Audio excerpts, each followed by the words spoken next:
Je suis David Huguet, chargé de projet scientifique de l'équipe projet à l'origine de la conception et de la réalisation de la caverne du Pont d'Arc. En 1994, la grotte Chauvet est découverte. Assez rapidement, elle est fermée pour des raisons de conservation et l'idée germe d'en produire une réplique. Les années ont fait leur chemin.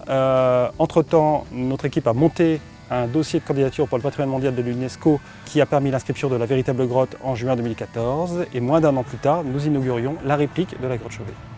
Cette réplique est une restitution, ce n'est pas qu'une simple copie. On restitue l'existant, l'encaissant, mais on respecte également toute la scénographie paléolithique, donc toute la géométrie. On respecte également toute la conformation scientifique, géologique de la véritable grotte, tous les éléments, y compris les plus petits cristaux millimétriques dans la caverne, sont validés scientifiquement.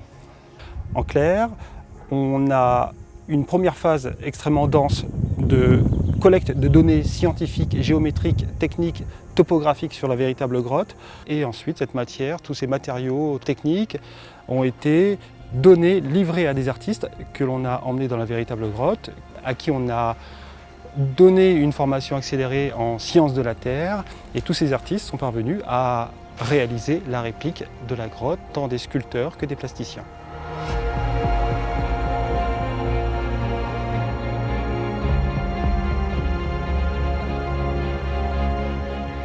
Le projet a coûté 55 millions d'euros, dont 3 millions d'euros ont été financés par le délégataire de service public et la Caisse d'épargne est intervenue à notre échelle dans le financement du prêt pour réaliser notre investissement initial.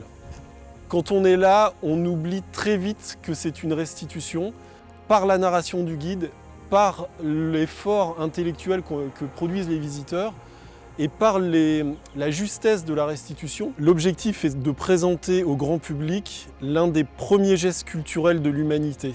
Les visiteurs peuvent déambuler librement sur le site et accéder à des stations de découverte. Il y en a 5, comme par exemple la galerie de l'Aurignacien, qui va vous présenter le bestiaire des animaux qui ont été représentés sur les parois de la grotte. Des mammouths grandeur nature, des rhinocéros laineux, mégacéros, lions et ours des cavernes. Pour les enfants, il est prévu des accueils scolaires toute l'année, avec des visites et des ateliers pédagogiques. Et on a un outil exceptionnel que l'on a construit qui est vraiment unique. C'est une grotte atelier dans laquelle les enfants peuvent dessiner eux-mêmes sur des parois parce qu'on sait que les enfants retiennent beaucoup plus ce qu'ils touchent, ce qu'ils font de leurs mains que ce qu'ils entendent et que ce vecteur d'apprentissage leur laisse un souvenir très fort.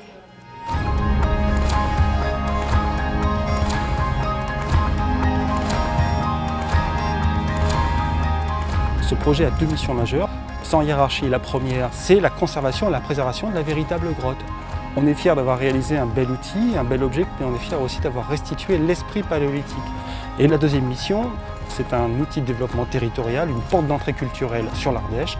Mais les retombées financières pour le territoire sont considérables, surtout que ce projet est fait pour durer au moins un siècle.